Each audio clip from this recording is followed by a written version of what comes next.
اپنے لیے تقریباً کہہ رہا ہوں، عالم عرب تو جا چکا، ختم ہو چکا پورا عالم عرب، لے دے کر ایک وہ سوڈان باقی ہے، باقی یہ کہ وہ ایک جس کو پاگل آدمی دنیا میں بنا دیا گیا ہے، یہ سمجھا جاتا ہے وہ لیبیا ہے، کوئی اہمیت نہیں، کوئی حیثیت نہیں، عالم عرب پورا کا پورا اس شکنجے میں کسا جا چکا۔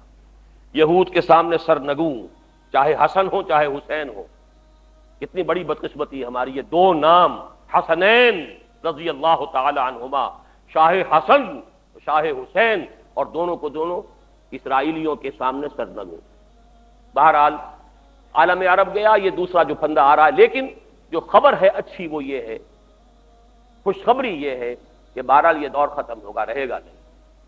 ثم تکون خلافۃ رابعۃ، پھر نبوت کے نقش قدم پر خلافت قائم۔ اور دو حدیثیں ہم نے عام کی ہیں، ایک مسلم شریف کی روایت ہے حضرت ثوبان سے رضی اللہ تعالی عنہ کہ اب جب یہ خلافت آئے گی تو پورے کرۂ ارضی پر آئے گی۔ حضرت ثوبان فرماتے ہیں کہ حضور نے ارشاد فرمایا، ان اللہ زوالی الارض، اللہ نے میرے لیے پوری زمین کو لپیٹ دیا، فرائے تو مشارقہا و مغاربہا، تو میں نے اس کے سارے مشرق بھی دیکھ لیے، سارے مغرب بھی دیکھ لیے۔ وَإِنَّ أُمَّتِي سَيَبْلُغُ مُلْكُهَا مَا زُوِّيَ لِي مِنْهَا، اور میری امت کی حکومت ان تمام علاقوں پہ قائم ہو کر رہے گی جو مجھے سکیڑ کر دکھا دیے گئے۔ ہے کسی شک و شبے کی گنجائش؟ یہ پیشین گوئی نہیں تو کیا ہے؟ یہ نبوت ہے، یہ خوشخبریاں ہیں، یہ خبریں ہیں، یہ آنے والے دور کی خبریں ہیں جو محمد رسول اللہ دے رہے ہیں، اور ان کی یہ خبریں کسی تخمینے پر نہیں ہیں۔ اقبال نے تو خیر بسرا استعمال کیا تھا، قلندر ہرچے گویر دیدہ گویر، میں کہتا ہوں یہاں صحیح ترین لفظ جو یہاں پر اپلائی ہوتا ہے صحیح معنی میں، وہ پیمبر ہرچے گویر دیدہ گویر، پیغمبر جو کچھ کہتا ہے دیکھا ہوا کہتا ہے، اس کی آنکھوں کا۔ افا تمارونہ علی ما یرا وَلَقَدْ رَآهُ نَزْلَةً أُخْرَىٰ عِندَ سِدْرَةِ الْمُنتَهَىٰ، کیا تم اس سے جھگڑ رہے ہو اس چیز کے بارے میں جو اس نے دیکھی ہے؟ وہ جو کچھ تمہیں بتا رہا ہے اپنی آنکھوں کی دیکھی ہوئی حقیقت بتا رہا ہے، تم جھگڑ رہے ہو؟ تمہارے سامنے تو غیب کا پردہ حائل ہے، اس کے سامنے تو وہ پردہ نہیں ہے، اللہ نے وہ حقائق اسے دکھائے ہیں۔ أَفَتُمَارُونَهُ عَلَىٰ مَا يَرَىٰ وَلَقَدْ رَآهُ نَزْلَةً أُخْرَىٰ عِندَ سِدْرَةِ الْمُنتَهَىٰ۔ بہرحال یہ، اور تیسری حدیث حضرت مقداد ابن الاسود سے کہ اس روئے ارضی پر نہ کوئی اینٹ اور گارے کا بنا ہوا گھر رہے گا، نہ کوئی خیمہ رہے گا جس میں اللہ کلمہ اسلام کو داخل نہ کر دے۔ بعز عزیز و ذل ذلیل، یا تو گھر والا اور خیمے والا اسلام قبول کرے گا، اس کے گھر میں اسلام داخل ہوگا، اس کو بھی اعزاز عطا کرے گا۔ وَلِلَّهِ الْعِزَّةُ وَلِرَسُولِهِ وَلِلْمُؤْمِنِينَ وَلَٰكِنَّ الْمُنَافِقِينَ لَا يَفْقَهُونَ، یا قبول نہیں کرے گا اسلام تو چھوٹے ہو کر رہنا پڑے گا، جزیہ دینا پڑے گا، گویا کہ اس کے گھر میں بھی اسلام تو آ گیا، کیونکہ ملک میں جب لا آف دی لینڈ جو ہے وہ اللہ کا ہو گیا تو وہ گھروندہ اس کا اسی ملک میں ہے نا، اسلام کے تابع تو وہ گھر بھی ہو گیا، لیکن وہ بد نصیب اسلام کے اعزاز سے محروم رہے گا۔ بعز عزیز و ذل ذلیل، یہ تو یوں سمجھیے کہ خبریں ہیں کہ جو ہو کر رہنی ہے قیامت سے پہلے، لیکن اس کے اور قیامت کے درمیان ایک اور دور ہے، اور وہ عام طور پر بیان میں نہیں آتا۔ میری اس کتاب میں بھی اس کا میں نے بڑا اجمالی سا تذکرہ کیا ہے، اور بہت سے لوگوں کو اس پر بڑا تعجب ہوا ہے۔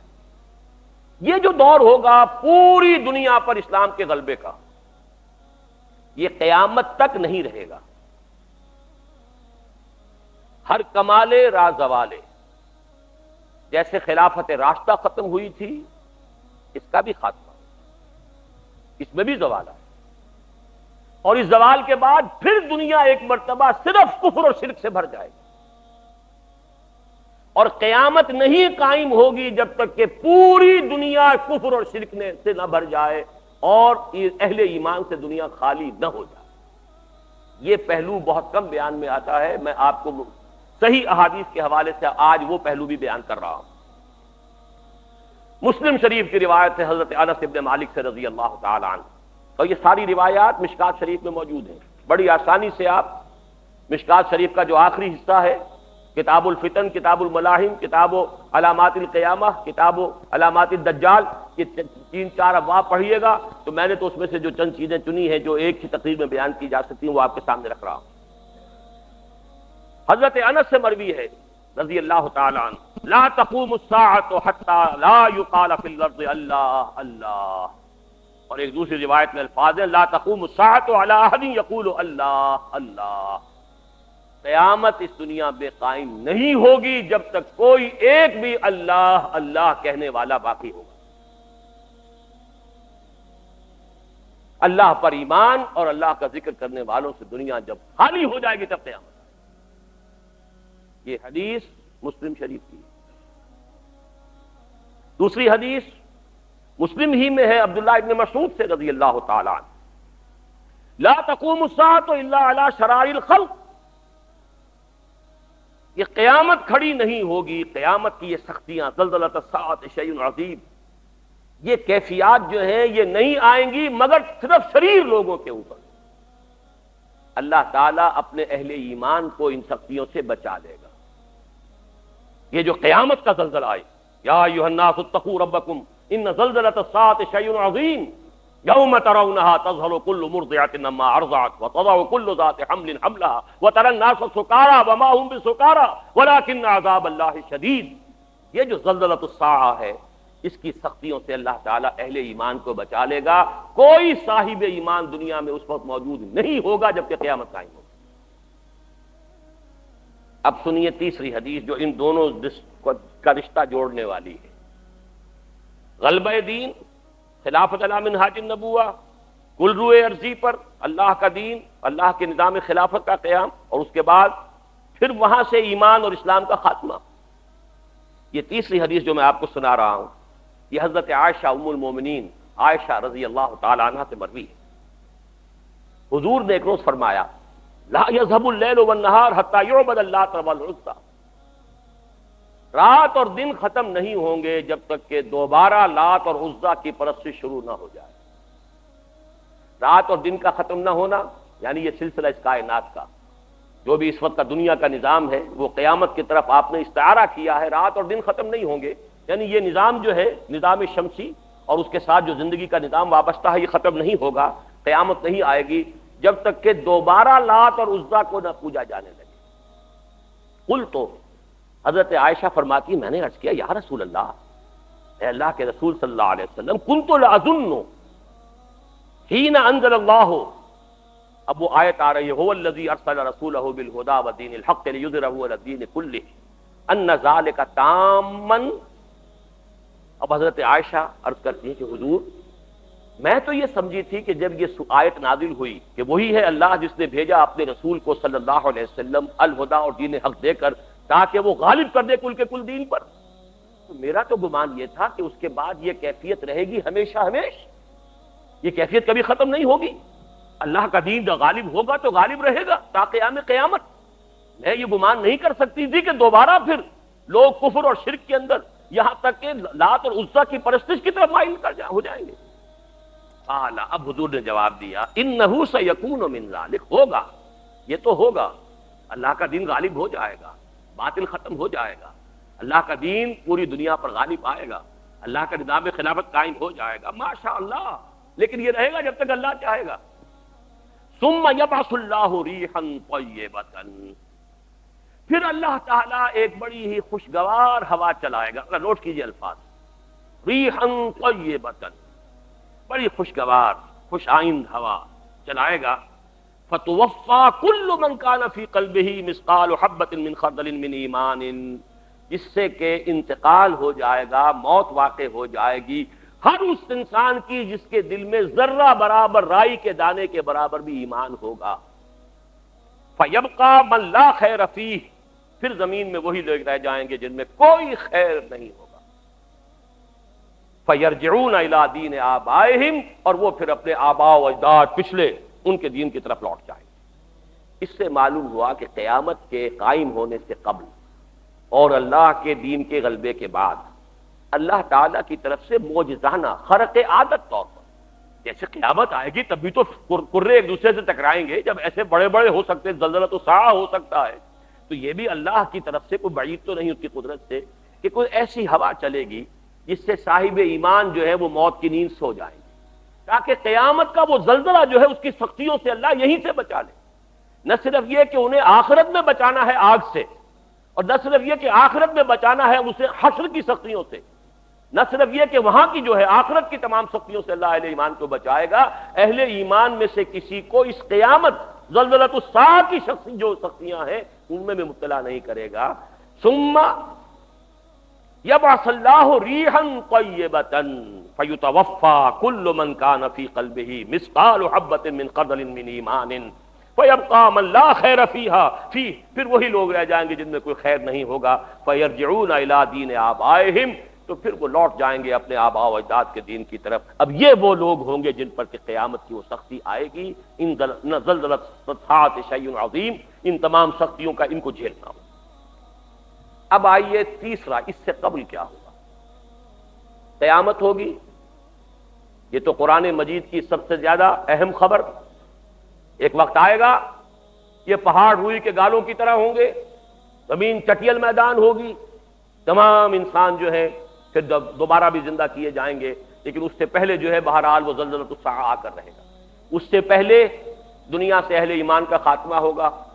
ہم ٹائم ٹیبل کوئی نہیں دے سکتے، یہ بھی متا نہیں کتنے سال لگیں گے ایک کام میں دوسرے میں۔ جس طرح نفخہ اولا، نفخہ ثانیہ، نفخہ ثالثہ، 3 مرتبہ جو سور پھونکا جائے گا، ہمیں کچھ معلوم نہیں کہ ان کے درمیان وقفہ کتنا ہوگا، 100 سال ہوں گے، 200 سال ہوں گے، 10 سال ہوں گے، 20، ہمیں کچھ پتہ نہیں۔ جو چیز ہمیں بتائی گئی ہے وہیں تک ہمیں معلوم ہے۔ سبحانک لا علم لنا الا ما علمتنا، اور اللہ نے ہمیں سکھایا، یا قرآن میں بتایا یا محمد الرسول اللہ کے ذریعے سے بتایا، ہمارے نزدیک دونوں ایک ہیں، ان دونوں میں کوئی فرق نہیں۔ ہاں، ہم صرف حدیث کے ضمن میں یہ دیکھیں گے کہ حدیث صحیح ہو، اس کی روایت جو ہے وہ قابل اعتماد ہو، اس کے اندر جو ہے جھول نہ ہو، اس حد تک تو دیکھیں گے۔ باقی یہ کہ جو بات ثابت ہو جائے گی محمد رسول اللہ صلی اللہ علیہ وسلم سے، اس پر ہمارا ایمان ہے، اس کی ہم تصدیق کرتے ہیں۔ تو قیامت آئے گی، قیامت سے پہلے ایک وقت آئے گا جبکہ دنیا میں کوئی صاحب ایمان نہیں بچے گا۔ اس سے پہلے ایک وقت آئے گا جبکہ پوری دنیا پر اللہ کے دین کا غلبہ ہوگا۔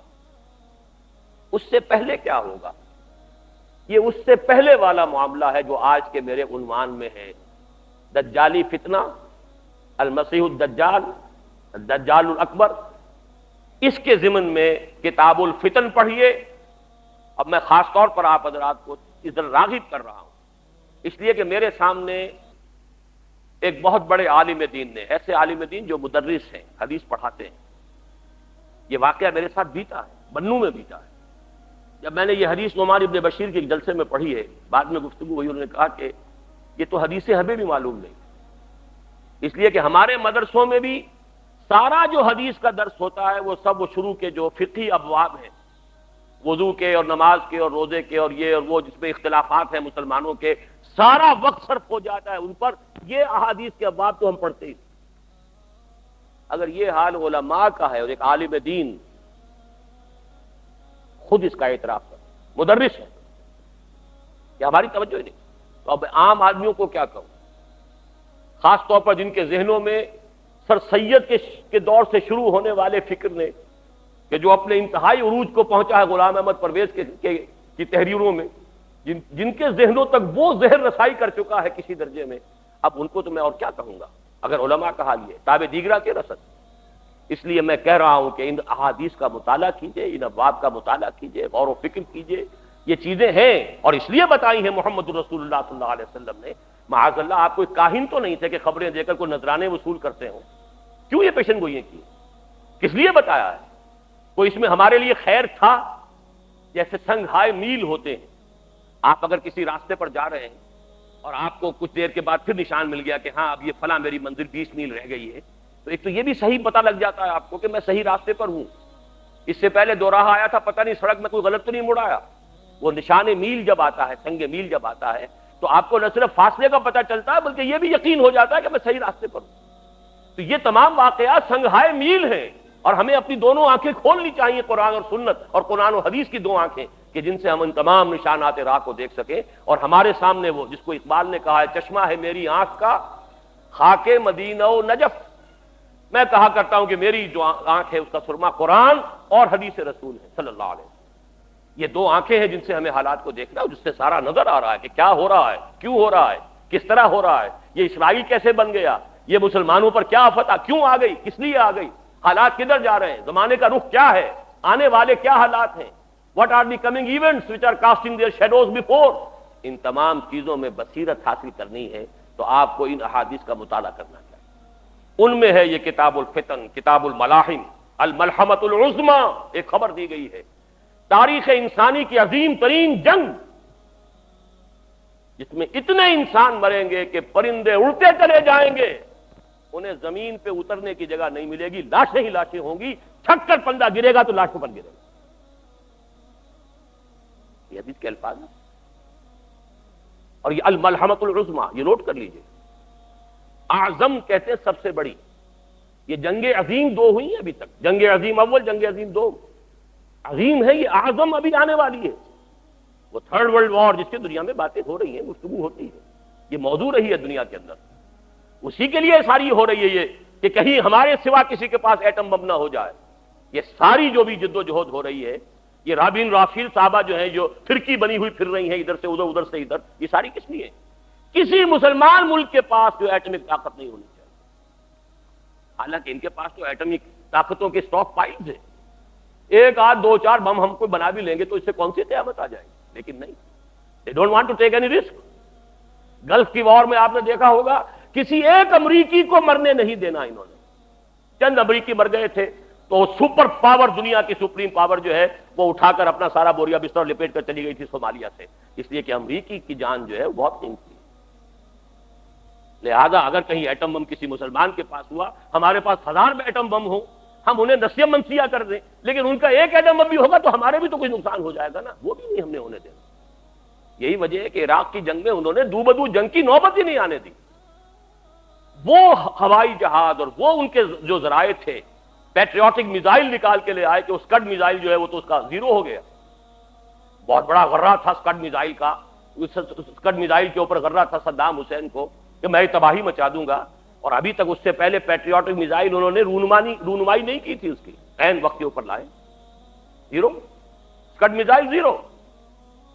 اس حوالے سے ان کے جو ہتھیار ہیں کس کس طرح کے ہیں، کس کس طریقے سے، وہ تو انشور کرنا چاہتے ہیں ہمارا کوئی آدمی نہ مرے، باقی ساری دنیا ہمارے تلے آ جائے، لیکن یہ نہیں کہ ہم اپنے کسی جان کا نقصان برداشت کرنے کو تیار، اس کے لیے یہ ساری بھاگ دوڑ ہوئی۔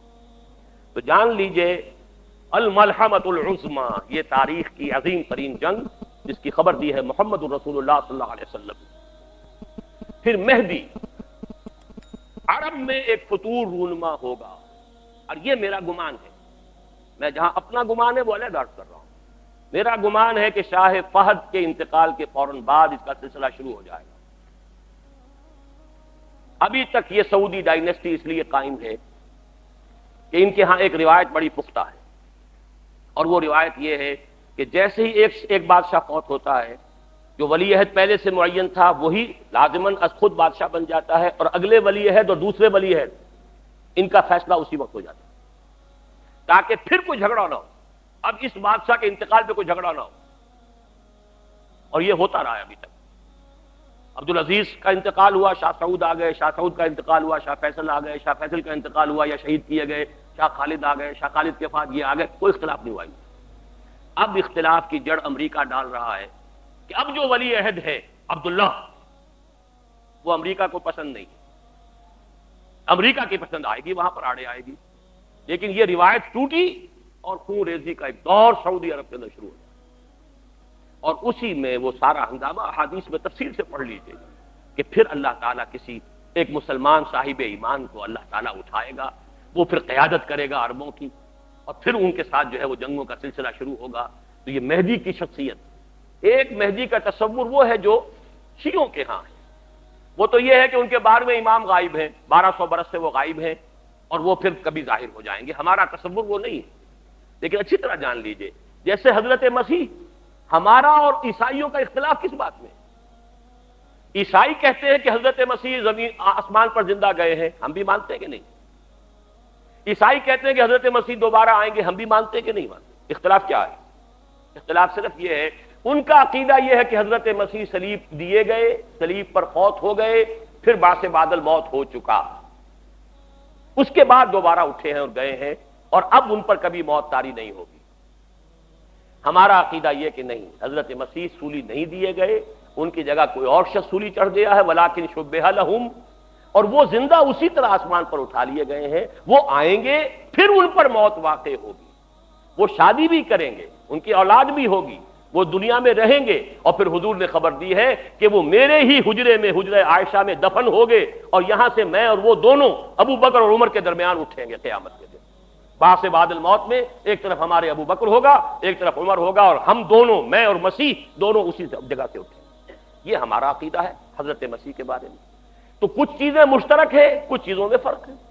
مشترک کو بھی جان لیجئے کہ وہ بھی مانتے ہیں کہ حضرت مسیح آسمان پر اٹھا لیے گئے، ہم بھی مانتے ہیں اٹھا لیے گئے۔ وہ بھی مانتے ہیں کہ حضرت مسیح دوبارہ دنیا میں آئیں گے، سیکنڈ کمنگ آف جیسس۔ اور جو کٹر مذہبی عیسائی ہیں وہ شدت سے انتظار کر رہے ہیں، Jesus is coming, Jesus is coming. آپ کو یہ سٹیکرز ملیں گے کاروں کے اوپر، بمپرز کے اوپر، کاروں کی شیلڈز کے اوپر، جیسس از کمنگ۔ آنے کا وقت آ گیا ہے، وہ آیا چاہتا ہے، آنے والا ہے۔ تو حضرت مسیح علیہ السلام کے نزول کے بارے میں ہم اور عیسائی متفق ہیں، رفع سماوی کے بارے میں ہم اور عیسائی متفق۔ اختلاف صرف یہ ہے کہ ان کے نزدیک حضرت مسیح سولی پائے، فوت ہوئے، پھر زندہ ہوئے، اور اب ان پر پھر دوبارہ کوئی موت نہیں آئے گی۔ ہمارے نزدیک ان پر موت نہیں آئی، نہ وہ سولی چڑھائے گئے، وما قتلوہ وما صلبوہ ولکن شبہ لہم۔ انہیں زندہ آسمان پر اٹھایا گیا، وہ واپس آئیں گے، پھر ان پر موت بھی آئے گی، وہ شادی بھی کریں گے، اور پھر وہ دفن ہوں گے۔ وہ سارے مراحل ان پر ابھی آنے ہیں۔ بہرحال اسی طریقے سے مہدی کا معاملہ ہے۔ شیعوں کا خیال یہ ہے کہ ان کے 12ویں امام تھے، وہ غائب ہو گئے، اس کے بعد سے سلسلہ ان کا منقطع۔ یہ اثنا عشری شیعوں کا معاملہ ہے، ورنہ شیعوں کی اور 2 شاخیں جو ہیں، آغا خانی ان کا امام ابھی تک چلا آ رہا ہے، اور جو بوری ہیں ان کا معاملہ جو ہے وہ یہ ہے کہ ان کا بھی امام غائب ہو چکا ہے، ان کے ہاں داعی ہے۔ لیکن یہ ہے کہ ہمارے ہاں چونکہ زیادہ اثنا عشری ہیں تو وہ سمجھتے ہیں کہ ہمارا امام جو ہے مہدی وہ غائب ہو گیا تھا، چھپ گیا تھا قتل کے خوف سے، اندیشہ تھا کہ جو عباسی خلیفہ ہے وہ قتل کر دے گا، تو غار میں چھپ گئے، اور وہ ابھی وہاں روپوش ہے۔ پہلے وہ غیبوبت الصغریٰ تھی کہ اس زمانے میں کچھ لوگ ان سے رابطہ قائم کر سکتے تھے اور ان سے احکام معلوم کر لیتے تھے۔ یہ تقریباً 200 برس تک غالباً غیبوبت صغریٰ رہی ہے۔ اب غیبوبت کبریٰ ہے، اب کوئی ربط اور تعلق ان کے ساتھ کسی کا نہیں ہے دنیا۔ وہ ہیں لیکن غار کے اندر موجود ہے، اور وہ ظاہر ہوں گے، یہ ان کا عقیدہ ہے، ہمارا نہیں۔ لیکن ہم سمجھتے ہیں کہ جب یہ دور آخری آئے گا، فتنوں کا زمانہ آئے گا، اور مسلمانوں کے اوپر جو ہے اللہ تعالیٰ کی طرف سے سختیاں آئیں گی، عذاب آئیں گے، ان میں سے اللہ تعالیٰ مسلمان عربوں کی مدد کے لیے، ان کی قیادت کے لیے ایک شخص کو اٹھائے گا۔ ہوگا حضرت فاطمہ ہی کی نسل میں سے، حضرت حسن کی اولاد میں سے حسنی سید ہوگا وہیں پر مدینے کے اندر ہوگا، اور وہاں سے وہ نکل کر بھاگے گا، لیکن لوگ اس سے تلاش کر لیں گے اور پھر اس کے ہاتھ پر بیعت کریں گے۔ وہ جا کر چھپ جائے گا یہ خانہ کعبہ کے اندر اس کے غلاف کے پیچھے، لیکن یہ کہ وہاں سے مسلمان جو ہے پورے تلاش کر کے ان کے ہاتھ پر بیعت کریں گے، پھر اسلامی جہاد کا آخری دور کے جہاد کا آغاز ہو جائے گا۔ یہ حضرت مہدی کا معاملہ ہے۔ اسی طریقے سے دجال کا معاملہ ہے، اور پھر یہ ہے کہ اسی طرح نزول مسیح کا معاملہ ہے، یاجوج و ماجوج کا معاملہ ہے۔ یہ ساری وہ خبریں ہیں جو اس دور سے متعلق ہیں، جو خلافت علی منہاج النبوہ کے عالمی غلبے اور دین حق کے عالمی غلبے سے قبل ہونے والے واقعات ہیں۔ یعنی یوں سمجھیے ہم اپنی طرف سے چلیں گے تو اب تو پہلا دور یہ کھڑا ہے ہمارے سامنے۔ میں تو چونکہ ریورس آرڈر میں چلا ہوں نا، کہ سب سے پہلے یقینی شے قیامت، قیامت سے پہلے ایک وہ وقت جب کہ تمام اہل ایمان کو اللہ تعالیٰ موت کی نیند سلا دے گا، اور دنیا میں سوائے اشرار کے اور کفار کے اور مشرکین کے کوئی نہیں رہے گا۔ اس سے پہلے ایک دور جب کہ پورے کرۂ ارضی پر اللہ کا دین غالب ہوگا، خلافت علی منہاج النبوہ کل عالم انسانیت کے اوپر ذوفگن ہو جائے گا۔ اس سے پہلے کا دور ہے جو آج ہمارے سامنے ہے، یہ دور فتن ہے، اور اس میں ضرورت ہے کہ سرما ہے میری آنکھ کا خاک مدینہ و نجف، آپ سرما بنائیے قرآن مجید اور احادیث نبویہ کو علی صاحب الصلاۃ والسلام، اور اس کے حوالے سے سمجھیے کہ آپ کدھر جا رہے ہیں، دنیا کدھر جا رہی ہے۔ اس دور کا جو سب سے بڑا فتنہ ہے اس کو اب نوٹ کیجیے، کیونکہ میں آج مہدی کے بارے میں یا یاجوج ماجوج کے بارے میں یا حضرت مسیح کے نزول کے بارے میں کچھ عرض نہیں کروں گا۔ بقیہ وقت جو میرے پاس اب ہے وہ مجھے صرف کرنا ہے صرف دجال کی وضاحت۔ ان تمام ادوار میں دور الفتن، دور الملاحم، الملحمۃ العظمیٰ، ظہور مہدی، نزول عیسیٰ، یاجوج ماجوج، ان سب میں اس پورے عرصے میں عظیم ترین فتنہ جو ہے اس کا نام قرآن کی زبان میں دجال، حدیث کی زبان میں دجال ہے۔ چنانچہ پہلے تو حدیث سنیے صحیح مسلم کی روایت ہے، عن عمران ابن حسین رضی اللہ تعالی عنہ قال سمعت رسول اللہ صلی اللہ علیہ وسلم یقول ما بین خلق آدم الى قیام القیامت الى قیام الساعۃ امر اکبر من الدجال، رواہ مسلم۔ حضرت عمران ابن حسین فرماتے ہیں رضی اللہ تعالی عنہ کہ حضور کو میں نے خود سنا یہ فرماتے ہوئے۔ جس حدیث میں یہ الفاظ آتے سمعت تو میں نے خود سنا، اس میں ایک اور زور پیدا ہو جاتا ہے، ورنہ یہ عن رسول اللہ ہے، اس میں ایک امکان ہوتا ہے کہ حضور سے کسی اور صحابی نے سنا ہو اور ان صحابی نے انہیں بتایا، اس کا ایک امکان پیدا ہو جاتا ہے نظری طور پر۔ لیکن جب راوی کہے، صحابی راوی سمعت تو میں نے خود سنا، تو گویا کہ اس میں اور تاکید کا پہلو ہے۔ ما بین خلق آدم و قیامت الساعہ، آدم کی تخلیق سے لے کر قیامت کے قائم ہونے تک، اب یہ قیامت وہ اردو والی قیامت میں بول رہا ہوں، ساعت جس کو عربی میں ساعت کہیں گے قرآن مجید کی اصطلاح میں، ان دونوں کے مابین دجال کے فتنے سے بڑا فتنہ کوئی نہیں۔ دوسری حدیث سنیے، یہ ترمذی اور ابو داؤد میں ہے، جامع ترمذی، سنن ابی داؤد، عن ابی عبیدہ بن الجراح رضی اللہ تعالی عنہ، یہ جن کو امین هذه الامہ قرار دیا حضور نے، امیر الامت ابو عبیدہ بن الجراح رضی اللہ تعالی عنہ، قال سمعت رسول اللہ صلی اللہ علیہ وسلم یقول، وہ بھی فرماتے ہیں کہ میں نے سنا رسول اللہ صلی اللہ علیہ وسلم کو فرماتے ہوئے، انہ لم یکن نبی بعد نوح الا قد انذر الدجال قومہ وانی انذرکموہ۔ حضور نے فرمایا کہ نوح کے بعد کوئی نبی اللہ کا ایسا نہیں گزرا جس نے اپنی قوم کو، اپنی امت کو دجال کے فتنے سے خبردار نہ کیا ہو، تو اے مسلمانوں میں بھی تمہیں خبردار کر رہا ہوں۔ صرف ان دو حدیثوں پر اکتفا کر رہا ہوں، ورنہ اس باب میں آپ کو حدیثیں بہت سی ملیں گی، لیکن بہرحال یہ سمجھ لیجئے کہ دجال کا فتنہ جو ہے وہ احادیث نبویہ کی روح سے تاریخ انسانی کا از آدم تا آخر دم عظیم ترین فتنہ ہے۔ اب سب سے پہلے سمجھیے کہ دجل کہتے کسے، لفظی معنی کیا ہے دجال کے؟ اردو میں بھی یہ لفظ مستعمل ہے، دجل و فریب۔ دجل کہتے ہیں ملمہ سازی، کسی حقیقت پر کسی اور شے کا پردہ ڈال دینا تاکہ انسان دھوکہ کھا جائے۔ تانبے کے اوپر سونے کا پانی چڑھا دیا تاکہ آپ دھوکہ کھا جائیں کہ یہ سونا، یہ دجل ہے۔ اصل حقیقت کو چھپانے کے لیے کوئی فیبریکیشن، کوئی جھوٹ، کوئی افتراء، کوئی غلط بات اس کے اوپر ڈال دینا اس کا پردہ، یہ دجل ہے۔ اب دیکھیے سب سے پہلے تو یہ لفظ آتا ہے احادیث میں جھوٹے نبیوں کے لیے۔ یہ حدیث سن لیجئے، یہ بھی جامع ترمذی اور سنن ابی داؤد کی روایت ہے، وَأَنَّهُ سَيَكُونُ مِنْ أُمَّتِي كَذَّابُونَ ثَلَاثُونَ كُلُّهُمْ يَزْعُمُ أَنَّهُ نَبِيُّ اللَّهِ وَأَنَا خَاتِمُ النَّبِيِّينَ لَا نَبِيَّ بَعْدِي وَلَا تَزَالُ طَائِفَةٌ مِّنْ أُمَّتِي عَلَى الْحَقِّ ظَاهِرِينَ لَا يَضُرُّهُم مَّنْ خَالَفَهُمْ حَتَّىٰ يَأْتِيَ أَمْرُ اللَّهِ۔ یہ حدیث طویل ہے، میں نے چھوٹا سا ٹکڑا اس میں سے لیا ہے، لیکن اس میں ایک طرف تو نوٹ کیجئے کہ خبر دی حضور نے کہ میری امت میں سے 30 کذاب دجال کھڑے ہوں گے جو نبوت کا دعویٰ کریں گے۔ 5-6 تو حضور کے زمانے میں آ گئے تھے متصلاً، وہ مسیلمہ اور نہ معلوم کون کون، ایک عورت بھی، وہ تو وہاں سے جو شروع ہوا سلسلہ، تو قریب ترین ہماری اس سرزمین کے اندر جہاں سے میں نے آج گفتگو شروع کی تھی، قادیانیت کا فتنہ، اور اس کی شدت کا اندازہ کیجئے کہ ابھی تک وہ پھیل رہا ہے، اس کے کہیں سمٹنے کا امکان نہیں ہے۔ اس لیے کہ دیکھیے وہی بات ہے جو کئی جگر نے کہی تھی کہ میں چوٹ بھی کھاتا جاتا ہوں اور قاتل سے بھی کہتا جاتا ہوں، توہین ہے دست و بازو کی وہ وار کے جو بھرپور نہیں۔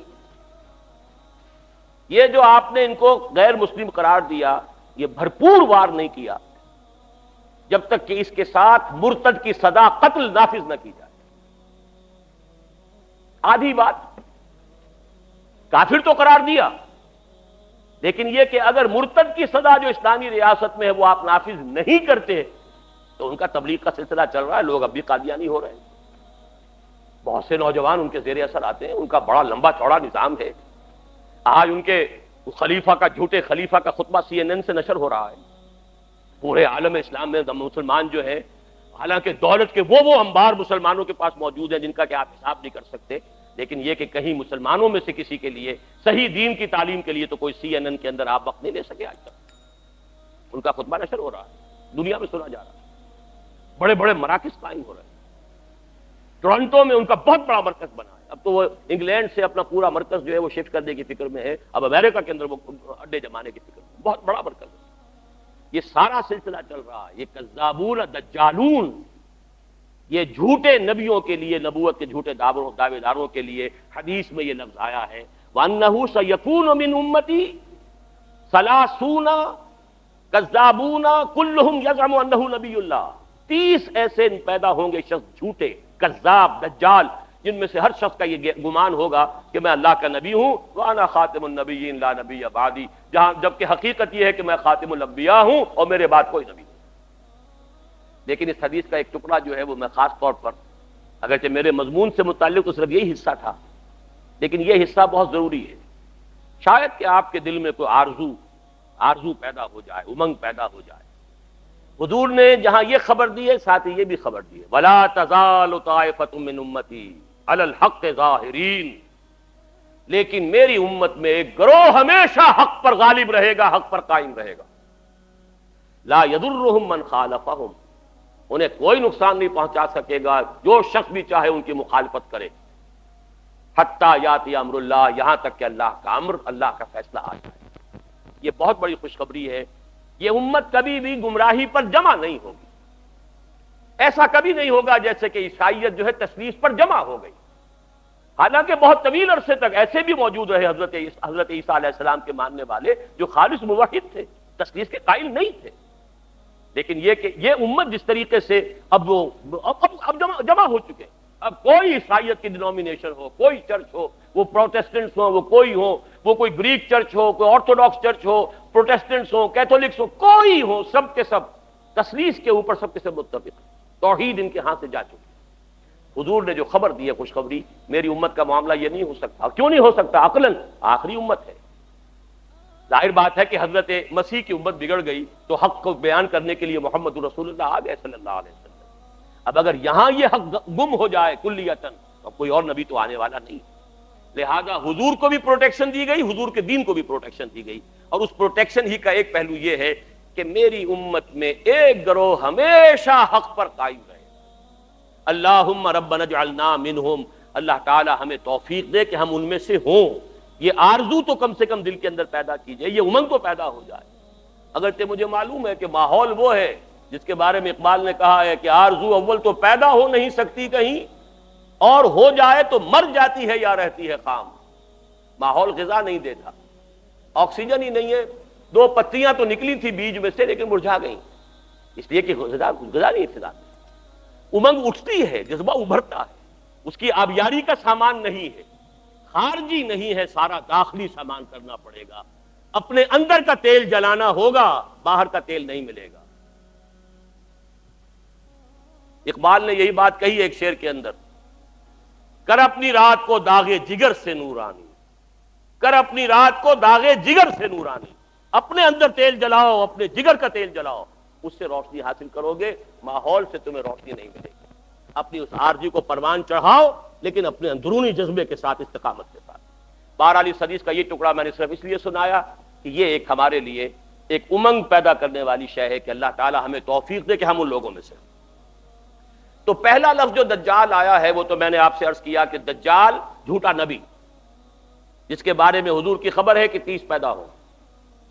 دوسرا ایک عمومی فتنہ ہے دجال, فتنۃ الدجال, عمومی فتنہ. وہ کیا ہے؟ اصل میں یہ تہذیب کے جس میں میں اور آپ, واقعہ یہ ہے کہ ہم اس وقت غرق ہیں.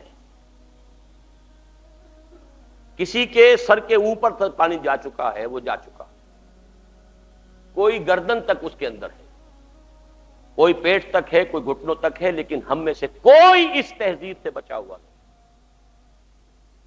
یہ عالمی تہذیب ہے, دجالی تہذیب, جو شروع ہوئی تھی مغرب سے تقریباً 400 سال قبل, رینائسنس, احیاء العلم. لیکن اس احیاء العلم کے نتیجہ کیا نکلا؟ مادی ترقی, ٹیکنالوجی، سائنس بڑھتی چلی گئی، اور اس درجے بڑھتی چلی گئی کہ عروج آدم خاکی سے انجم سہمے جاتے ہیں کہ یہ ٹوٹا ہوا تارا مہ کامل نہ بن جائے۔ چاند کو پاؤں تلے روند آیا انسان، اور ابھی نہ معلوم کہاں کہاں کمندے ڈال رہا ہے۔ لیکن دوسری طرف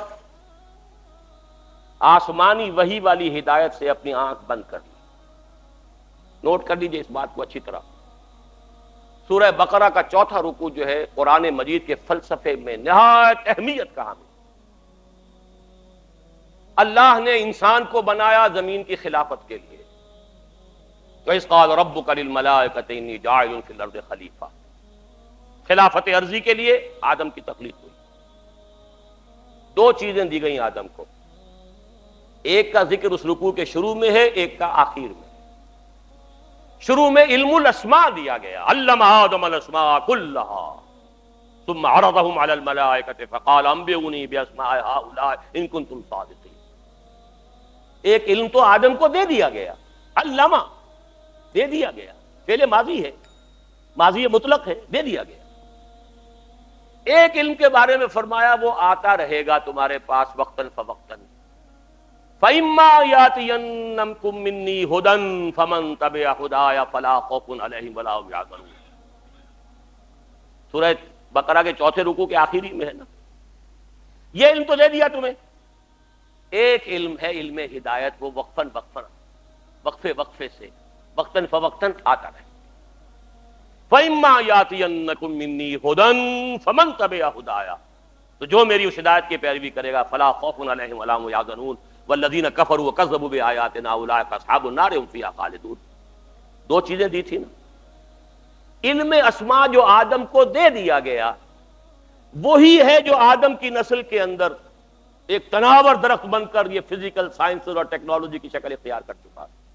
اس کو اچھی طرح سمجھ لیجئے بات کو۔ آم کی گٹھلی میں پورا آم ہوتا ہے کہ نہیں؟ آم کا درخت کہاں سے وجود میں آتا ہے؟ گٹھلی سے۔ باہر سے تو صرف پانی گیا تھا گٹھلی کے اندر، دو پتیاں کہاں سے نکلی؟ اس کی ابتدائی غذا بھی اس گٹھلی کے اندر موجود ہے۔ بعد میں پانی جو ہے وہ مختلف منرلز لے کر اندر جاتا رہا، اوپر سے جو ہے آکسیجن ملتی رہی۔ آم کا درخت پورا کا پورا گٹھلی میں تھا، لیکن آم کی گٹھلی کو آم کا درخت بننے میں کتنے سال لگتے ہیں؟ چلیے 10 سال لگے۔ آدم کو پورا علم دے دیا گیا، اس کی ایکسفولیشن، اس کا ظہور، اس کا بروز یہ ہوا ہے ان 10,000 سالوں کے اندر۔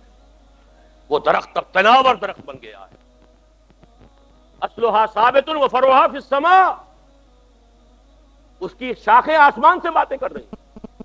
عروج آدم خاکی سے انجم سہمے جاتے ہیں کہ یہ ٹوٹا ہوا تارا مہ کامل نہ بن جائے۔ تسخیر کائنات جو انسان کر رہا ہے وہ خلیفہ کی حیثیت سے کر رہا ہے۔ اسی لیے فرمایا گیا اللہ تعالیٰ نے تمہارے لیے پوری زمین کو جو ہے اور جو کچھ اس کے اندر ہے، نہ صرف زمین بلکہ آسمان، ان سب کو اللہ تعالیٰ نے مسخر کر دیا انسان کے۔ قرآن مجید میں 2 جگہ یہ مضمون آیا ہے۔ بہرحال ایک طرف یہ علم جو پھیلتا چلا گیا اور ابھی اور آگے جا رہا ہے اور آگے جائے گا۔ ابھی جینیٹک انجینئرنگ کا فن جو ہے اس وقت سب سے زیادہ یا تو کمپیوٹرز کے اوپر توجہ ہے اور یا جینیٹکس پر ہے، اور جینیٹک انجینئرنگ کے طریقے سے ایسی جس قسم کے آپ چاہیں گے مخلوق پیدا کرنے کے قابل ہو جائیں گے، جو صفات آپ چاہتے ہیں پیدا کر لیں۔ ایسے انسان پیدا کیے جا سکیں گے جن میں سرے سے رحم اور سرے سے رقت کا مادہ ہی نہ ہو۔ ہیومن روبوٹس جن کو جہاں سے جو حکم ملے گا، جس کو کہا گیا قرآن مجید میں علیہا ملائکۃ غلاظ شداد لا یعصون اللہ ما امرهم ویفعلون ما یؤمرون، ایسے غلاظ اور شداد لوگ پیدا کر دیے جائیں گے کہ جن کے دلوں میں کوئی رحم نام کی کوئی کسی شے کا شائبہ نہیں۔ They can create. اب تو جینز کے ساتھ کھیلنے کا دور آ گیا۔ دیکھیے اب نوٹ کیجئے، یہ علم اگر بڑھتا چلا جاتا جیسا کہ بڑھتا چلا گیا، لیکن ساتھ ہی یہ علم جو آتا رہا اس کی پیروی جاری رہتی تو کوئی خرابی نہیں تھی. اللہ کا بندہ انسان رہتا، اللہ کے احکام پر کاربند رہتا، ان تمام علمی اکتشافات اور سائنسی ایجادات کو خیر کے لیے استعمال کرتا، بھلائی کے لیے استعمال کرتا. اگر تو یہ دونوں آنکھیں کھلی رہتی تو کوئی خرابی نہیں تھی. آج سے 400 سال پہلے انسان نے ایک آنکھ بند کر لی. مذہب سے کوئی سروکار نہیں، کوئی تعلق. ایک آنکھ بند، دوسری آنکھ چوپٹ. یہی یک چشمی تہذیب ہے، یہی دجالی تہذیب ہے، جو کانی تہذیب ہے جس کی ایک آنکھ ہے دو نہیں. یہ دجالی تہذیب جس نے کائنات ہی کو اصل شے قرار دیا ہے. خالق کو چھوڑو، یہ ہوگا کوئی پیدا کرنے والا ہے یا نہیں ہے، چھوڑو، دفع کرو. یہ دنیا تو ہے نا، اسے مسخر کرو. Concentrate your attention, focus your attention on this world. بھول جاؤ کوئی ہے یا نہیں ہے، کیا ہوگا کسی نے پیدا، وہ جانے. ہے یا نہیں ہے اس بحث میں مت الجھو. روح کوئی ہے یا نہیں ہے، کوئی حقیقت ہے یا نہیں ہے، کیا پتا ہے کہ نہیں ہے، چھوڑو، دفع کرو. کس نے دیکھی؟ جسم تو ہے نا، جسم کی فکر کرو، جسم کو بناؤ، تیار کرو، کھلاؤ پلاؤ، اس کے تقاضے، اس کے لیے سارے ایک سے ایک وائٹامنز جو ہیں ایجاد کرتے چلے جاؤ اور تلاش کرتے چلے جاؤ، وہ سب کچھ کرو. روح کوئی شے ہے یا نہیں ہے؟ ہوگی، اگر ہے بھی تو ہماری بحث کی دلچسپی کی چیز نہیں. آخرت ہوگی بھائی، پتہ نہیں ہے کہ نہیں ہے، کس نے آ کے بتایا. یہ دنیا تو ہے نا، اسے بناؤ، ویلفیئر سٹیٹ قائم کرو، دنیا کے اندر بہتر نظام قائم کرو. کہاں آخرت کے چکر میں پھنسے ہو؟ یہ تین چیزیں بمقابلہ تین چیزوں کے. یہ میرا کتاب چاہے 67 کا لکھا ہوا اسلام کی نشرت ثانیہ کرنے کا اصل کام، اس کا تھیم یہی ہے کہ موجودہ تہذیب کو اینالائز کریں گے تو کیا ہے؟ خالق کائنات کی بجائے کائنات پر توجہ کرو، روح کی بجائے مادے پر توجہ کرو. حیات اخروی سے چھوڑو، ہوگی نہیں ہے، کیا ہے؟ دنیا کی. یہ جو شفٹ آف ایمفیسس ہوا ہے، ہماری توجہ ادھر سے ہٹ کر ادھر، اب دنیا ہی مطلوب و مقصود، اسی کی رہنائیاں، اسی کی زیبائش، اسی کی سہولتیں، اسی کی بہبود. یہ ہے کہ جو ہمارا مطمع نظر ہے، اس کا نام ہے دجالی تہذیب. اور اسی لیے آتا ہے احادیث میں، لیے تمہیں اللہ نے سورہ کہف عطا کی، خاص طور پر اس کی ابتدائی اور آخری آیات. جو شخص، خاص طور پہ جمعے کا ذکر بھی آتا ہے، جو ہر جمعے کو سورہ کہف کی تلاوت کرے گا، اس کی ابتدائی آخری آیات کی تلاوت کرے گا، بناؤ اسے، اپنے ذہن اور فکر کا حصہ بناؤ اسے، تو پھر اس دجالی فتنے کے اثرات سے محفوظ رہ سکتے ہیں. وہ دجالی فتنہ کیا ہے؟ سورہ کہف کی 4 آیات کا حوالہ دے رہا ہوں. اِنَّا جَعَلْنَا مَا عَلَى الْأَرْضِ زِينَةً لَهَا لِنَبْلُوَهُمْ أَيُّهُمْ أَحْسَنُ عَمَلًا. ہم نے زمین پر جو کچھ ہے اسے اس کا سنگھار بنا دیا ہے، زیبائش، آرائش. آنکھیں چکا چوند ہو جاتی ہیں، نظر کو خیرہ کرتی ہے چمک تہذیب حاضر کی. یہ سنائی مگر جھوٹے نگوں کی ریزہ کاری ہے. لیکن آدمی جو ہے اسی کا دل دادا. لِنَبْلُوَهُمْ أَيُّهُمْ أَحْسَنُ عَمَلًا. دیکھنا چاہتے ہیں اسی عروس ہزار داماد کے زلف کے گراگیر بن کر رہ جاتے ہو یا ہم سے محبت کرتے ہو. رخ روشن کے آگے شمع رکھ کر وہ یہ کہتے ہیں ادھر جاتا ہے دیکھیں یا ادھر پروانہ آتا ہے. یہی امتحان ہے. ہمیں چاہتے ہو یا دنیا کو چاہتے ہو؟ اِنَّا جَعَلْنَا مَا عَلَى الْأَرْضِ زِينَةً لَهَا لِنَبْلُوَهُمْ أَيُّهُمْ أَحْسَنُ عَمَلًا.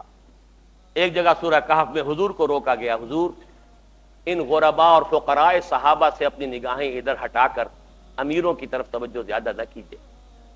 وَلَا تَعْدُ عَيْنَاكَ عَنْهُمْ تُرِيدُ زِينَةَ الْحَيَاةِ الدُّنْيَا. اے نبی کہیں یہ گمان نہ ہو جائے لوگوں کو کہ آپ بھی حیات دنیاوی کی زینت ہی کو زیادہ اہمیت دے رہے ہیں. یہ مشکل مقامات میں سے قرآن مجید کے میں نے اس کی جو سب سے زیادہ قابل قبول جو ایک تعبیر ہو سکتی ہے وہ میں کر رہا ہوں کہ نبی کہیں ایسا نہ ہو کہ آپ کے اس طرز عمل سے لوگ یہ سمجھیں کہ محمد کی نگاہ میں بھی دولت ہی کی اہمیت ہے، تبھی تو دولت مندوں کی طرف توجہ زیادہ ہے. محمد کی نگاہ میں بھی شاید دنیاوی اقتدار جو ہے اسی کی اہمیت ہے، تبھی تو یہ جو قریش کے سردار آتے ہیں انہیں زیادہ وقت دیتے ہیں. ہم فقراء جاتے ہیں تو ہماری طرف توجہ نہیں فرماتے. وَلَا تَعْدُ عَيْنَاكَ عَنْهُمْ تُرِيدُ زِينَةَ الْحَيَاةِ وَاصْبِرْ نَفْسَكَ مَعَ الَّذِينَ يَدْعُونَ رَبَّهُمْ بِالْغَدَاةِ وَالْعَشِيِّ يُرِيدُونَ وَجْهَهُ. اے نبی اپنے ان ساتھیوں کی صحبت کے اندر آپ رکے رہیے، انہیں زیادہ وقت دیجیے جو صبح و شام اپنے رب کو پکارتے ہیں، اس کی رحمت کے امیدوار ہیں. وَلَا تَعْدُ عَيْنَاكَ عَنْهُمْ، ان سے نگاہیں ہٹا کر ان دولت مندوں اور سرداروں کی طرف متوجہ نہ ہو. تُرِيدُ زِينَةَ الْحَيَاةِ الدُّنْيَا. تیسرے مرحلے پر آتا ہے المال والبنون زینۃ الحیات الدنیا والباقیات الصالحات خیر عند ربک ثوابا وخیر عقبا. یہ دنیا، مال، اور یہ مال و دولت دنیا، یہ رشتہ و پیوند، بتان وہم و گما، لا الہ الا اللہ. لیکن یہ کہ اسی کی زیبائش آرائش، اسی کی محبت، اسی کی سوچ، دن رات فکر ہے تو انہی کی ہے. المال والبنون زینۃ الحیات الدنیا. اور آخری آیت جو آخری رکوع میں قل هل ننبئكم بالاخسرین اعمالا الذین ضل سعیهم فی الحیاۃ الدنیا وهم یحسبون انهم یحسنون صنعا. سب سے زیادہ گھاٹے اور خسارے میں رہنے والے کون ہیں؟ نبی ہم آپ کو بتائیں. اے نبی آپ ان سے کہیے، کیا میں تمہیں بتاؤں سب سے زیادہ خسارے میں کون رہے؟ سوال کا جواب بھی خود ہی. جن لوگوں کی ساری بھاگ دوڑ سعی و جہد حیات دنیا ہی میں بھٹک کر رہ گئی، ساری بھاگ دوڑ، دن رات کی محنت، مشقت، سوچ ہے تو اسی کی، رات کو بھی دن کو بھی، دوڑ دھوپ، ساری فکر فی الحیات الدنیا، واللہ بھٹک کر رہ گئی. انہی توانائیوں سے آخرت کمائی جا سکتی تھی، انہی چیزوں سے جو اللہ نے دی ہیں اللہ کو راضی کیا جا سکتا تھا. لیکن یہ ساری چیزیں کھپا دیں دنیا کے حصول میں، بھٹک گئیں. وہ تیر نیم کش جس کا نہ ہو کوئی ہدف ہونا چاہیے تھا اللہ کی ذات، لیکن تم نے پہنچا خرچ کر دی یہ ساری چیزیں دنیا کی طلب. الذین ضل سعیہم فی الحیات الدنیا وہم یحسبون انہم یحسنون صنعا. یہ ہے وہ دجالی فتنہ جس نے آخرت پر دنیا کا ملمہ کر دیا ہے، ذات باری تعالیٰ پر کائنات کی عظمت کا پردہ ڈال دیا ہے. اللہ سے توجہ ہٹ گئی، کائنات، روح کی بجائے جسم، حیات اخروی کی بجائے حیات دنیا. یہ جو چار ہماری چیزوں کے اندر کے جو پریفرنسز ہیں، جو ہمارا ایمفیسس ہے، زبان سے مانتے ہیں اللہ کو بھی آخرت کو بھی، لیکن آپ اپنے 24 گھنٹے کے تمام اوقات کا تجزیہ کیجئے، کتنی آپ کی توانائیاں اور قوتیں اللہ اور آخرت کے لیے صرف ہو رہی ہیں اور کتنی دنیا کے لیے. اقرا کتابک، ہر شخص اپنی کتاب خود پڑھے، اپنا حساب خود لے. اقرا کتابک کفا بنفسک اليوم علیک حسیبا. ہر شخص اپنا حساب خود کر سکتا ہے. 24 گھنٹے شمار کیجئے اس کا کتنا وقت. ہاں ٹھیک ہے، بھلے نفسک علیک حق پر، نفس کا بھی حق ہے، سونے کے لیے بھی وقت ہونا چاہیے، آپ کے اولاد کا لیے بھی یہ حق ہے. لیکن پھر دیکھیے باقی جو کچھ آپ کے پاس ہے توانائی جو آپ نے لگائی ہے کچھ چیز حاصل کرنے میں، اس کا کتنا حصہ ہے جو اللہ اور آخرت کے لیے صرف ہو رہا ہے، اور کتنا حصہ ہے جو صرف اس دنیا کی amenities, facilities, luxuries, decoration pieces, کتنے پیسے سے وہ چیزیں خرید کر لا کر آپ اپنے ڈرائنگ روم سے جا رہے ہیں، کہاں خرچ کرنا. بہرحال یہ تو ہے ایک عام دجالی فتنہ. میں اب 1:45 تک کا وقت لے رہا ہوں اس لیے کہ شروع بھی ہم نے کیا تھا 15 منٹ لیٹ، اور مضمون آج ختم نہیں ہوگا، انشاءاللہ پھر آئندہ کبھی اس کو مکمل کروں گا. لیکن اب آخری بات جو بیان کرنا چاہتا ہوں وہ یہ ہے کہ احادیث نبویہ سے معلوم ہوتا ہے کہ اس عمومی دجالی تہذیب کے فتنے کے علاوہ اس پر مستضاد، اور یہاں یہ بھی نوٹ کرا دوں کہ اس موضوع پر یہ تہذیب، دجالی تہذیب، مغربی تہذیب، عیسائیت کا عقیدہ ولدیت جو ہے اس کی اصل جڑ ہے. اس پہ اگر آپ کو بہت گہری بصیرت حاصل کرنی ہو تو مولانا مناظر حسن گیلانی رحمۃ اللہ علیہ کی ایک کتاب ہے تذکیر بسورۃ الکہف. اب یہ مختلف عنوانوں سے یہاں کہیں چھپ رہی ہے، میرے پاس جو نسخہ ہے وہ تو ہندوستان کا چھپا ہوا ہے، یا یہ الفرقان میں کبھی پاکستان بننے سے بہت پہلے الفرقان میں یہ مضامین چھپے تھے، لیکن اس کا بھی میرا اسپیشل جو ایک ایشو تھا وہ ابھی تک میرے پاس محفوظ ہے. مجھے دلچسپی اس سے ہے اپنے کالج کے زمانے سے اس موضوع کے ساتھ. لیکن پھر یہ مضامین تذکیر بسورہ کہف کے نام سے حیدرآباد دکن سے کتابی شکل میں چھپے ہیں، اور میرا یہ خیال ہے کہ مباحث سورہ کہف وغیرہ کے نام سے یہ چھپ رہی ہیں چیزیں پاکستان میں بھی. لیکن میں اس وقت کسی ایک خاص نام سے کسی آپ دینی کتابوں کے جو پبلشرز ہیں ان سے جا کے پوچھیں گے تو مل جائے. لیکن اس کے علاوہ معین شخص ہوگا دجال. یہ معین شخص جو دجال ہوگا اس کے بارے میں بھی ایک تو بالکل متفق علیہ چیزیں ہیں. نمبر ایک کہ وہ شخص ہے، قطعی ہے، یقینی ہے، اس کا حلیہ بھی حضور صلی اللہ علیہ وسلم نے احادیث کے اندر بیان کیا ہے. دوسری بات یہ کہ اس کے ہاتھ میں قوانین قدرت، گویا کہ تسخیر کائنات گویا کہ نقطۂ عروج کو پہنچ چکی ہو. تمام اختیارات الہی تقریباً اس کے ہاتھ میں آ چکے ہوں. جو بڑے سے بڑے معجزے اللہ تعالیٰ نے نبیوں کو دیے ہیں وہ معجزے کر کے دکھائے گا. وہ مردہ کو زندہ کرے گا،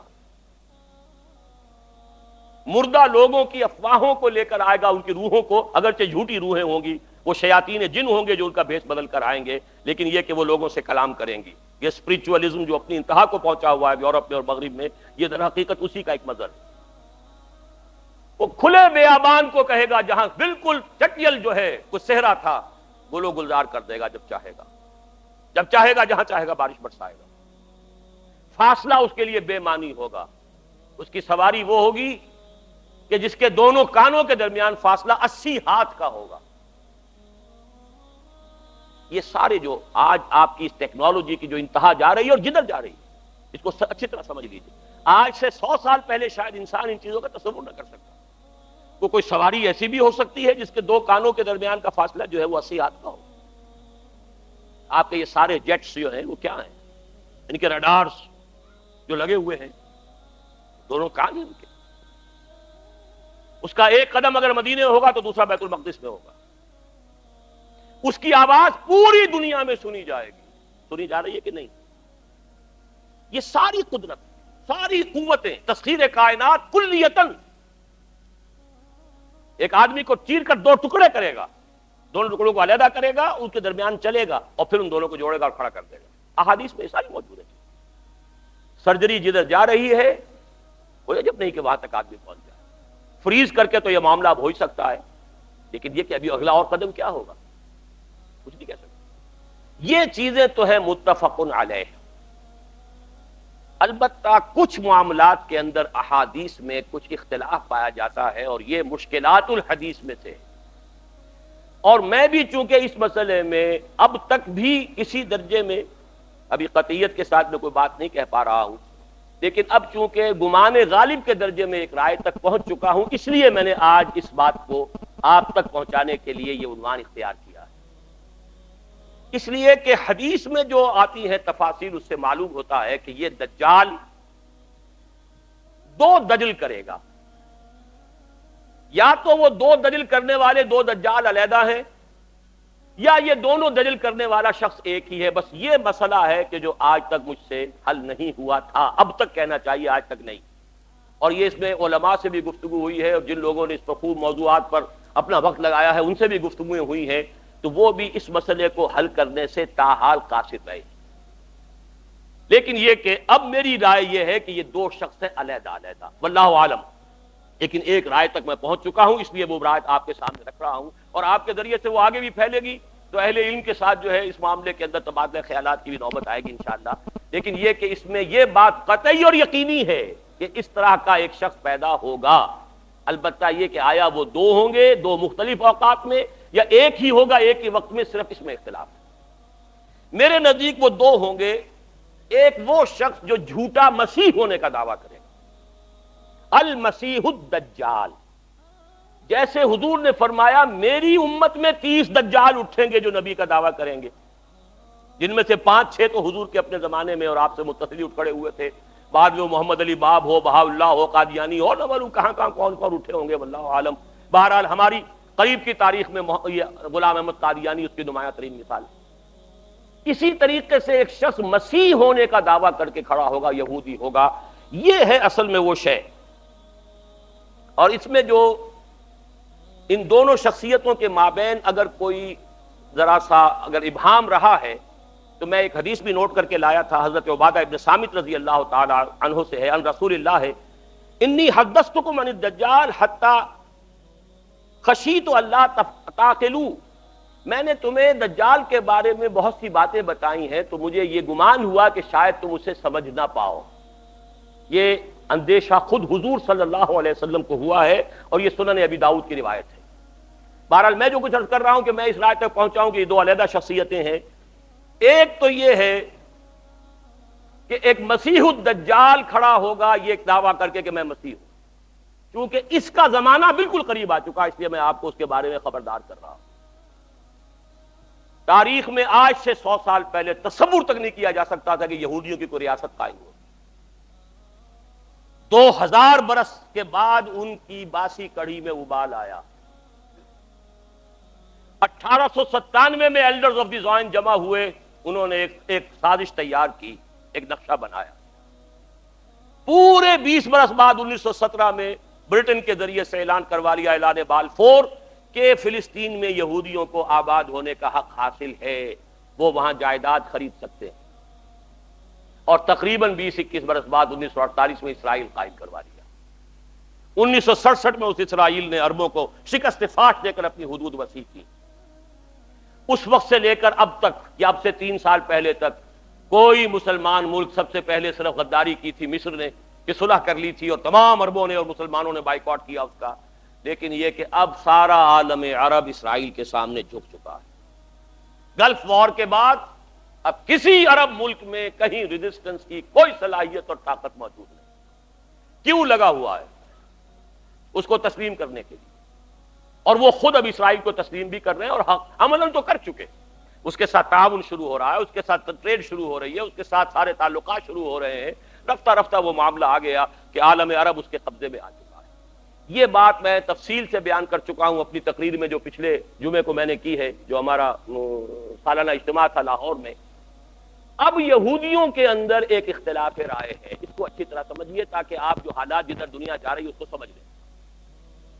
یہودیوں میں جو سیکولر ایلیمنٹ ہے زائنسٹ, اور ان کا اعلی کار امریکہ, ان کے سامنے اسکیم یہ ہے کہ اب اسرائیل جو ہے اپنی حدیں تو سکیڑ لے, چھوٹا ملک بن جائے, لیکن تمام عرب ممالک اور اسرائیل کو ایک اقتصادی رشتے کے اندر منسلک کر دیا جائے. صحیح اس علاقے کی ایک کامن مارکیٹ بن جائے. نتیجہ کیا نکلے گا؟ تیل عربوں کا, مزدور عرب, سرمایہ عربوں کا, ٹیکنالوجی ہماری, مینجمنٹ ہماری, ایڈمنسٹریشن ہماری. لہذا ملائی خود کھائیں گے, کریم خود کھائیں گے, اور چھاچھ لسی ان کو بھی دیتے رہیں گے. ایک بڑی اسرائیلی ریاست قائم کرنے کا فائدہ کیا ہوگا؟ جسے آپ کہتے ہیں بھائی تم نے آم کھانے کے پیڑ گننے ہیں. اگر تم اسرائیلی ریاست بڑی بناؤ گے تو عرب ریزنٹ کریں گے, عربوں میں رد عمل ہوگا, پوری دنیا کا مسلمان بھی چیخے گا, عرب بھی بغاوت کریں گے, وہ بھی تمہیں ماریں گے, تم انہیں مارو گے تو تمہیں بھی تو ماریں گے نا. انتفاضہ ہوا یا کچھ ہوا یا پی ایل او نے کیا تو یہ اسرائیلی بھی مرے کہ نہیں مرے؟ یہاں فلسطینی مرے, وہاں وہ بھی مرے, تو کیا فائدہ مرنے سے؟ جو گڑ دے کر مارا جا سکتا اسے خامخواہ زہر دینا. ایک اکنامک بلاک بناؤ, تیل ہے, اور یہ عرب ان پڑھ بدو یہ سارے کے سارے ہمارے مزدور ہوں گے, لیبر ہے چیپ. پھر یہ کہ سرمایہ ہے ان کے پاس, ہمارے پاس نو ہاؤ ہے, ٹیکنالوجی ہے, مینجمنٹ ہے. مینجمنٹ سائنس تو اس وقت دنیا کی سب سے اونچی چوٹی پر پہنچ گئی. ایم بی اے کرنا تو گویا کہ اس وقت ہمارے نوجوانوں کی یوں سمجھیے کہ ایک وہ بڑا خواب ہوتا ہے. ایم بی اے امریکہ سے کرائے تو بس سمجھیے کہ وہ تو عرش کے اوپر پہنچ گئے. تو وہ سارا معاملہ ہمارے پاس ہے, تو ہم ملائی کھائیں گے, ان کو لسی دیتے رہیں. آخر گھوڑے کو تانگے میں جوتنے کے لیے کچھ نہ کچھ تو رات کو اس کو دینا ہوگا نا, تبھی تو اگلے روز اسے تانگے میں جوتیں گے. لیکن جو کٹر یہودی ہے وہ کہتا ہے nothing doing, we have to establish our greater Israel. یہ کانفلکٹ ہے جو اس وقت یہودیوں کے مابین ہے. فنڈامنٹلسٹ یہودی جس کی ایک شکل اپنے ذہن میں رکھی ہے, وہ گولڈسٹین, جس نے مسجد خلیل میں داخل ہو کر جو ہے وہ کتنے مسلمانوں کو صبح کے وقت جو ہے فجر کی نماز کے وقت ہلاک کیا, شہید کیا. داڑھی اس کی آپ کے ذہن میں ہے, نہایت خوبصورت افغان مجاہد معلوم ہوتا ہے. یہ ہے یہودی فنڈامنٹلسٹ. اور یہ لوگ جو ہیں یہ کہتے ہیں nothing doing. یہ ٹسل ان میں ابھی ہونی ہے, چلنی. یہ تصادم ان کے اپنے اندر ہوگا. میں جب گیا تھا جنوری فروری میں اس سال امریکہ، تو ایک بہت بڑا ڈیمونسٹریشن ان کٹر یہودیوں کا نیو یارک میں ہوا تھا اسرائیل کے خلاف، کہ وہاں